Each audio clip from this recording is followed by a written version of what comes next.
Normalmente, cuando abordamos este tema de la nutrición básica, pues existe una expectativa casi universal de precisión matemática. Ujú. Es como si el cuerpo humano fuera no sé, un motor de ingeniería súper simple, ¿no? La idea generalizada es que, o sea, las calorías que entran menos las calorías que salen te dan un resultado exacto en la báscula. Sí, claro. Es un modelo binario. Exacto. Una ecuación bastante reconfortante, digamos, porque nos ofrece esta ilusión de control absoluto. O sea, alimenta muchísimo la noción de que existen, pues, grasas categóricamente buenas y grasas categóricamente malas. Arterias limpias contra arterias obstruidas. Totalmente. Todo parece encajar perfectamente en esas etiquetas de información nutricional que vemos en el súper. Pero, a ver, el problema surge cuando uno empieza a leer sobre el metabolismo celular real, sobre la función de la glándula tiroides y muy particularmente sobre la historia industrial de los aceites vegetales. Uy, sí. Ahí cambia todo. Sí, de pronto toda esa matemática tan pulcra de sumar y restar calorías, pues se desmorona por completo. O sea, nos encontramos ante un panorama dietético muchísimo más complejo y francamente lleno de contradicciones. Es que las aguas de la bioquímica humana rara vez son cristalinas. Ujú. Las variables interactúan de unas maneras que la aritmética básica de calorías pues simplemente no puede capturar. Y precisamente por eso, el análisis a fondo de hoy se centra en desmenuzar un texto que desafía frontalmente casi todas nuestras nociones modernas sobre el consumo de grasas. ¿Así es? Vamos a examinar un artículo del año 2006 escrito por Ray Pitt. Se titula, de manera muy sencilla, Coconut Oil o aceite de coco. Y bueno, el propósito aquí de esta inmersión no es recomendar una dieta específica ni tomar una postura absoluta, sino explorar la biología y la evidencia histórica que presenta el autor. Claro, mantenernos objetivos. Exacto. Porque él argumenta que el aceite de coco es muchísimo más que un simple ingrediente culinario. Lo describe como una verdadera herramienta metabólica y protectora. Ujú. Y al hacer esto, pues lanza una crítica, diría yo, devastadora a los aceites poliinsaturados. O sea, justo esos que comúnmente llevan la etiqueta de saludables. Y bueno, vamos a desglosar esos argumentos biológicos con mucho cuidado, ¿no? Creo que el punto de partida del texto es un fenómeno físico que pues todos podemos observar antes incluso de que el alimento llegue a la boca. Ajá, ¿cómo cuál? El autor utiliza el concepto de la rancidez y la oxidación. O sea, cualquier persona que haya guardado sobras de comida preparadas con aceites insaturados, digamos, aceite de soya, aceite de maíz, Ah, sí. conoces ese sabor característico a recalentado viejo, ¿no? Sí, ese sabor inconfundible a refri. Exacto. Que aparece incluso cuando el alimento está refrigerado. O sea, la comida adquiere un tono rancio en cuestión de horas. Y ese sabor, pues, es básicamente la manifestación química de la oxidación. Las moléculas de estos aceites insaturados reaccionan súper rápido con el oxígeno y se vuelven inestables. Ujú. Pero lo verdaderamente preocupante, según argumenta este texto, no es comer algo ligeramente rancio, sino lo que ocurre cuando ingerimos esos aceites insaturados, cuando están en su estado supuestamente fresco. Porque, a ver, el cuerpo humano definitivamente no es un refrigerador. Para nada. Al contrario, es un entorno oscuro, caliente, a unos 37 grados centígrados y constantemente abastecido de oxígeno a través del torrente sanguíneo. Claro, bajo esas condiciones, la tasa de oxidación de las grasas insaturadas se acelera de forma verdaderamente dramática. ¡Wow! Y en contraste, el texto relata una observación donde el aceite de coco se mantuvo a temperatura ambiente durante todo un año. Un año entero. Un año, sí, y sin mostrar ninguna evidencia química ni sensorial de rancidez. Pero a ver, un año sin refrigeración es muchísimo tiempo. Y el aceite de coco sí contiene un pequeño porcentaje de grasas insaturadas de forma natural, ¿no? Sí, así es. En un efecto físico de dilución. O sea, el aceite de coco está compuesto casi en su totalidad por grasas saturadas. Ujú. Y estas moléculas saturadas actúan como una especie de barrera estructural. Separan espacialmente a las pocas moléculas insaturadas inestables. Ah, como que las aíslan. Exactamente, impiden que entren en contacto entre sí. Y pues al no poder interactuar, se frena por completo esa reacción en cadena destructiva que causa la oxidación. O sea, es físico. Sí, es un efecto antioxidante físico, no químico. Actúan literal como un muro de contención. Y esto me hace pensar en cómo entran estas grasas a las células para ser usadas como energía. A ver, cuéntame. Pues según leí, para que el cuerpo queme grasa en las mitocondrias, las moléculas necesitan usar un sistema de transporte celular que se llama carnitina. Ujú, la famosa carnitina. Sí, entonces imaginemos que la carnitina es, no sé, la fila VIP de un club nocturno muy exclusivo. Ok, me gusta esa imagen. Las grasas insaturadas, al ser moléculas grandes y complejas, pues tienen que hacer esa fila. Y mientras esperan su turno, en el calor del cuerpo, empiezan a oxidarse y ahí es donde causan estragos celulares. Exacto. Y el detalle clave aquí es que el aceite de coco es inusualmente rico en ácidos grasos de cadena corta y media. Ajá. Entonces, por su estructura molecular pequeña y altamente soluble, no requieren este transporte de carnitina. Ah, entran directo. Entran directamente a la mitocondria para ser oxidados y metabolizados de inmediato. O sea, como los invitados que conocen al dueño del club, se saltan la fila VIP y pasan directo a la pista de baile, dejando a las moléculas inestables ahí bloqueadas afuera. Totalmente. Esa dinámica crea lo que el texto llama saturación del aparato oxidativo. Ok. Al entrar primero y metabolizarse tan rápidamente, los ácidos grasos del coco mantienen a las células provistas de energía constante, y esto reduce el estrés celular y disminuye muchísimo la probabilidad de que las grasas insaturadas se oxiden de manera perjudicial dentro del tejido. Tiene todo el sentido. Y este mecanismo, ojo, tiene aplicaciones médicas comprobables.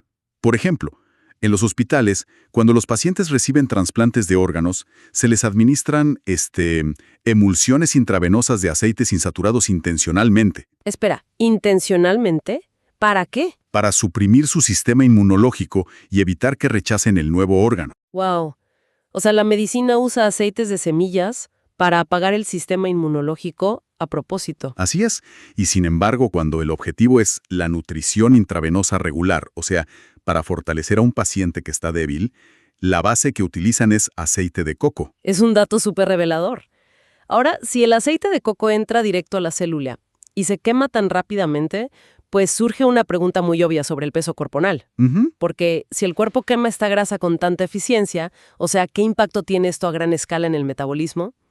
Y creo que el texto responde a esto con una anécdota de la historia agrícola por ahí de la década de los 40, el caso de los cerdos de granja, ¿no? Sí, es un caso interesantísimo, porque los agricultores de la época buscaban métodos económicos para, engordar al ganado de forma rápida antes de llevarlo al mercado. Lógico. Y como el aceite de coco era un recurso muy barato en ese momento en particular, decidieron añadirlo masivamente a la dieta de los cerdos. Y a ver, desde una perspectiva moderna de conteo de calorías, si uno alimenta a un animal con enormes cantidades de grasa pura, pues el resultado lógico debería ser un aumento masivo de peso. Pues ocurrió exactamente lo contrario. ¿En serio? Sí, los cerdos que consumían aceite de coco se volvieron notablemente delgados. Además, hiperactivos y desarrollaron un apetito voraz. ¡Qué locura! El aceite aceleró su metabolismo a tal grado que quemaban toda la energía que consumían, haciendo imposible el aumento de peso que los granjeros estaban buscando. O sea, terminar con cerdos atléticos y delgados es literalmente la ruina económica para alguien que vende carne por kilo. Exactamente. Entonces, ¿qué hicieron? Para solucionar el problema, la industria agrícola recurrió a drogas antitiroideas. ¡Ay, no! Al suprimir químicamente la glándula tiroides, lograron que los animales engordaran consumiendo mucha menos comida. ¡Claro, bajan el metabolismo! Pero luego se descubrió que estas drogas eran potentes carcinógenos. Pésima idea, claro. Representaba un riesgo enorme para los humanos que consumían esa carne.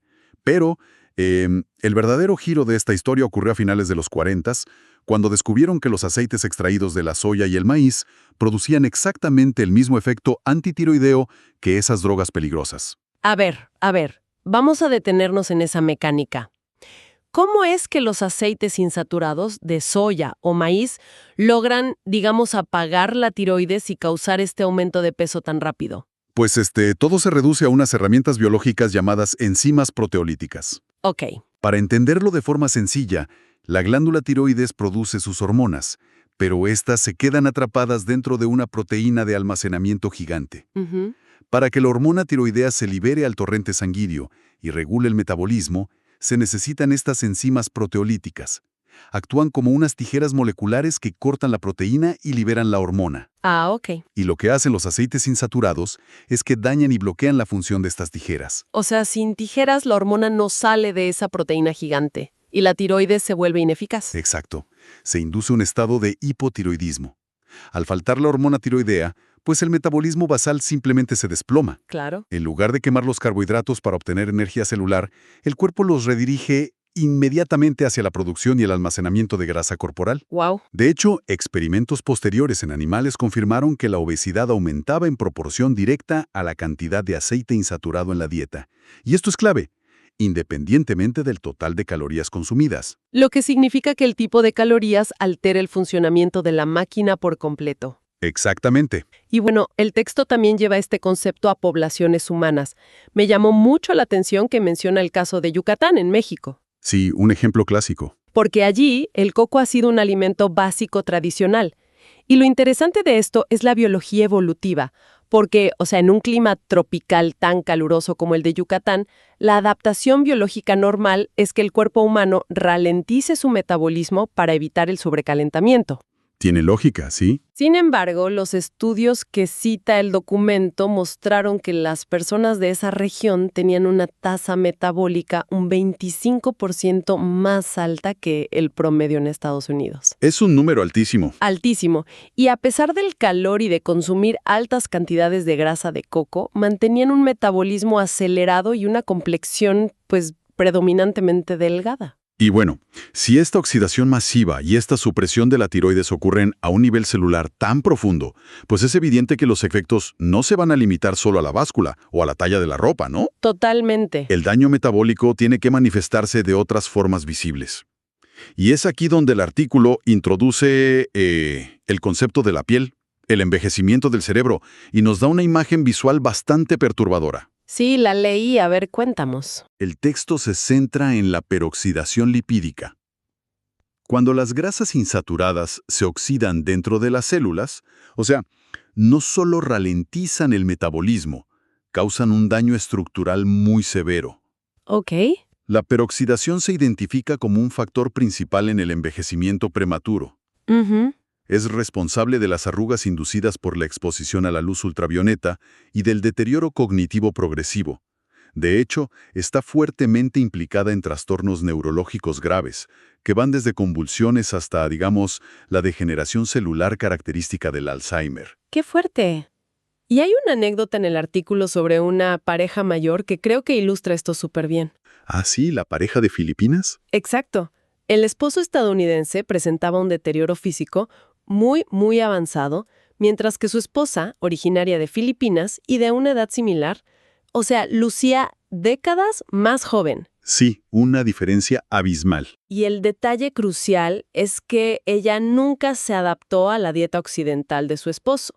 Ella cocinaba todos sus alimentos exclusivamente con aceite de coco, y esto 3 veces al día. Sí, y ese contraste visual, digamos, del envejecimiento humano, pues coincide plenamente con estudios que se han hecho en modelos animales. Por ejemplo, en la década de los 70 se observó que las crías de ratones cuyas madres consumieron aceite de coco durante el embarazo, presentaban un desarrollo cerebral notablemente superior. ¿Ah, sí? Sí, y por el contrario, un experimento en 1980 demostró que cuando se alimentaba a las crías con leche que contenía aceite de soya, este aceite se incorporaba directamente en la estructura de sus células cerebrales. Ay, no. Y el resultado fue un desarrollo celular estructuralmente anormal. O sea, células cerebrales anormales por el aceite de soya. Esto amerita de verdad cuestionar la narrativa visual predominante que la televisión y los anuncios nos han inculcado por décadas, ¿no? Sí, totalmente. Porque la imagen típica siempre muestra el colesterol y las grasas saturadas como, no sé, una especie de manteca blanca sólida, dura, que viaja por la sangre y se va acumulando hasta tapar una arteria, como si fuera pues una tubería defectuosa de plomería. Claro, es que es una metáfora industrial muy persuasiva, la verdad, pero biológicamente es inexacta. Completamente inexacta según las leyes de la física que cita el autor. Porque, a ver, el aceite de coco se vuelve líquido a unos 24 grados Celsius. Y la temperatura interna del cuerpo humano es de aproximadamente 37 grados Celsius. O sea, matemáticamente es imposible que el aceite de coco exista en estado sólido dentro de las venas. Es física básica. Exacto. La idea de la grasa sólida taponando las arterias simplemente se desmorona bajo su propio peso térmico. Y para reemplazar esa imagen equivocada de la tubería tapada con esta grasa blanca, el autor ofrece una metáfora muchísimo más precisa y que además está basada en la química real. Él lo llama el barniz pegajoso. Esa imagen me dio escalofríos. Es que piénsalo, si alguien toma una botella de aceite insaturado comercial, no sé, como el de cártamo o soya, y dejas que unas gotitas escurran por el exterior del vidrio, Uy, sí, pasa mucho. con el paso de los días esas gotas reaccionan con el oxígeno del aire y se transforman en una resina densa, increíblemente pegajosa, que vamos, no se puede lavar ni con agua muy caliente ni con jabón regular. Sí, queda como una textura idéntica a la que se utilizaba históricamente como base para fabricar pinturas y barnices para muebles. Exacto, de ahí el nombre. Y el paralelo biológico es súper alarmante. Resulta que esa resina oxidada es químicamente casi idéntica a lo que en biología se conoce como pigmento de la edad o lipofusina. ¿Ok? Y este pigmento es el material que forma, por ejemplo, las famosas manchas oscuras en la piel de las personas mayores. Las típicas manchas hepáticas. Esas meras. Pero el problema es que la lipofusina no solo se deposita en la piel, se acumula físicamente en el músculo del corazón, en el interior de los vasos sanguíneos y hasta en los lentes de los ojos. ¡Wow! O sea, no es una grasa blanca y sólida, es literalmente un barniz oxidado y tóxico recubriendo y asfixiando a las células desde adentro. Es una visualización que, o sea, cambia por completo la perspectiva sobre lo que pasa a nivel microscópico en nuestro cuerpo. Ahora, si el aceite de coco entero ofrece tantos beneficios sistémicos, pues surge la duda de por qué la industria nutricional moderna está tan enfocada en crear versiones procesadas o vender suplementos de componentes aislados, ¿no? Bueno, es que la tendencia industrial siempre es fraccionar la naturaleza. Intentan aislar componentes específicos del coco, digamos el ácido butírico, el ácido láurico o los famosísimos triglicéridos de cadena media. Sí, para patentarlos. Exactamente, para patentarlos y comercializarlos como medicamentos o como estos suplementos milagrosos para perder peso. Los famosos aceites MCT, que ahora la gente le añade al café. Esos mismos. Y el autor advierte, pero seriamente, contra esta práctica de aislamiento. O sea, él explica que la naturaleza nos provee un equilibrio químico súper complejo que simplemente se destruye al purificar las sustancias. Claro. Incluso menciona cómo el aislamiento de ciertos aminoácidos como el triptófano ha resultado tóxico en el pasado.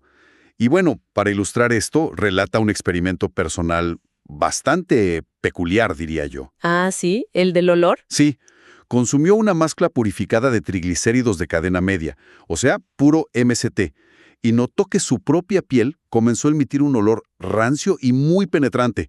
Él dice que era muy similar al olor de una cabra. O sea, qué horror.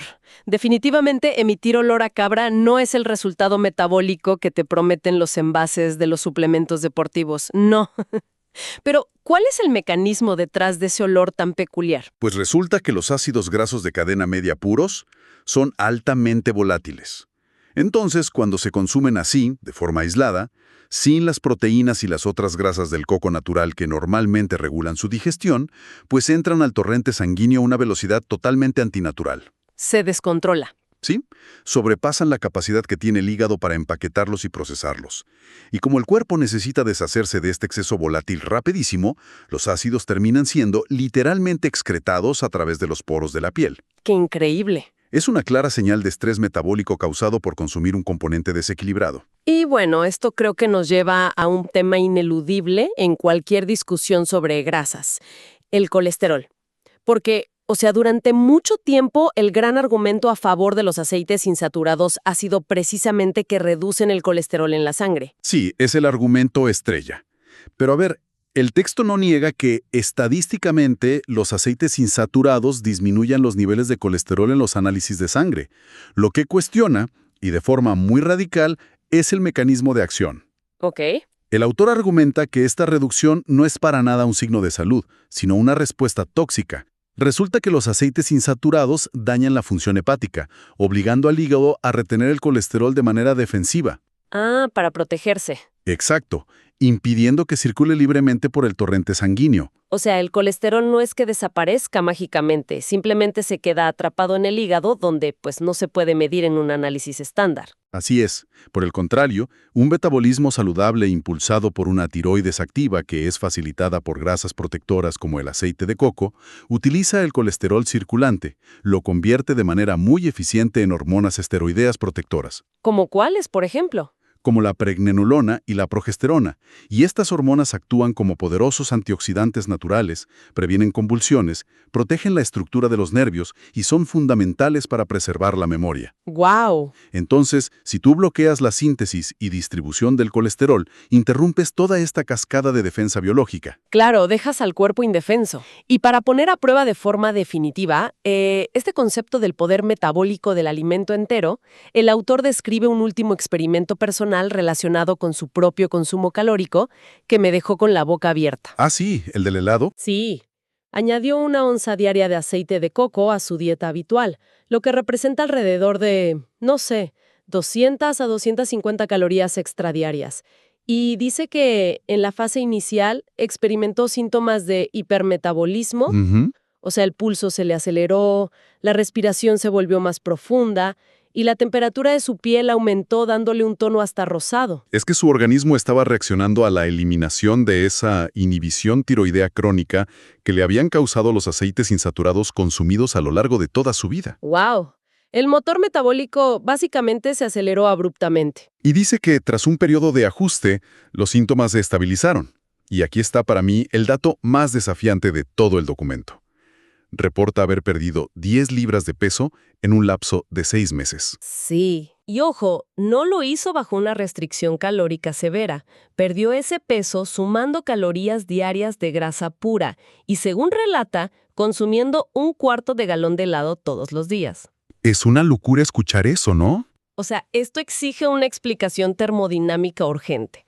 ¿Acaso el artículo sugiere que las leyes de la física no aplican y que puedes perder peso sumando grasa pura y grandes cantidades de azúcar a la ecuación? Pues desafía la premisa simplista de calorías que entran contra calorías que salen. La explicación biológica que él ofrece es que el aceite de coco funciona como un profundo inhibidor del estrés sistémico. Ok. Al restaurar la función plena de la tiroides, el cuerpo optimiza el uso del combustible. Entonces, cuando el azúcar de ese helado ingresa al sistema de alguien con una tiroides altamente eficiente, el hígado no convierte esos carbohidratos en tejido adiposo, no los hace grasa. ¿Y qué hace con ellos? En lugar de almacenarlos, el azúcar queda disponible de forma inmediata para la respiración celular. O sea, se quema para generar calor y energía funcional. O sea, el metabolismo basal se vuelve tan ineficientemente rápido, digamos, que dispersa las calorías adicionales en lugar de acumularlas. Exactamente. Mientras que los aceites insaturados causan justamente lo opuesto. Al dañar las mitocondrias, el cuerpo quema combustible de manera incompleta, sin generar energía útil. Y esto provoca una caída abrupta en los niveles de azúcar en sangre, lo que desencadena estos horribles ataques de hipoglucemia. Claro, los bajones de azúcar. Sí, y para compensar esta crisis energética, el cuerpo libera hormonas del estrés, como la adrenalina y el cortisol. Estas degradan el tejido muscular para obtener energía de emergencia y redirigen cualquier carbohidrato disponible hacia la creación de nuevas reservas de grasa. Con razón. Por eso las personas con este tipo de daño metabólico sienten esos ataques de hambre incontrolables, ¿no? Exacto. Sienten esa necesidad fisiológica de comer a cada rato para evitar los temblores o la fatiga extrema. Así es. Y en cambio, con la vía metabólica del coco estabilizada, el flujo de energía hacia las células es tan constante que uno puede pasar largas horas sin ingerir alimentos, experimentando un hambre gradual, normal, sin esos picos de estrés ni alteraciones en el estado de ánimo. Es la diferencia entre un motor que se ahoga y empieza a almacenar residuos y uno que quema combustible limpiamente a altas revoluciones. O sea, creo que el núcleo del argumento es que tratar de aislar fragmentos químicos o basar la nutrición en grasas industrialmente inestables, pues genera caos biológico, mientras que los sistemas intactos que ofrece la naturaleza promueven una verdadera estabilidad celular. Resumido a la perfección. Y bueno, se ha cubierto un terreno extenso y sumamente técnico a lo largo de este análisis de hoy. desde el sabor delator en los alimentos refrigerados hasta la función enzimática que controla la tiroides. Ujú. Revisamos los resultados inesperados en la ganancia de peso de los cerdos de granja y las anomalías estructurales en el cerebro de los roedores a nivel celular. Y creo que todo esto pone muy en perspectiva lo fácil que es aceptar metáforas visuales simplistas sobre plomería humana y colesterol, ¿no? Sí, es que la complejidad metabólica simplemente no puede reducirse a analogías de tuberías obstruidas. No, La biología celular requiere comprender de verdad la oxidación, la estructura molecular y la enorme interacción hormonal que existe. totalmente. Y esto deja un espacio abierto para una reflexión crítica. Porque si las imágenes más arraigadas en nuestra cultura popular sobre lo que es una grasa saludable frente a una grasa dañina están cimentadas en metáforas industriales defectuosas, o sea, si mucha de la ciencia nutricional predominante se basa en aislar componentes en laboratorios para patentarlos, En lugar de observar los alimentos enteros. exacto. Pues resulta fascinante y a la vez muy preocupante preguntarse qué otras verdades absolutas de nuestro consumo diario podrían ser poco más que estrategias industriales diseñadas pues para normalizar ingredientes altamente procesados. Es un cuestionamiento fundamental para cualquier persona que esté interesada en entender su propio metabolismo, la verdad. Y bueno, para quienes nos escuchan, la próxima vez que se encuentren frente a los estantes de su cocina, vale la pena observar con muchísima más atención esas botellas de aceite líquido transparente. Recordar el concepto del barniz pegajoso, pensar en la peroxidación celular y preguntarse cuál es la historia comercial que se nos ha estado repitiendo, en contraste con esa enorme y compleja realidad química que se desencadena internamente en cada comida. Ha sido una exploración a fondo sumamente reveladora. ¿Nos encontramos en la próxima inmersión?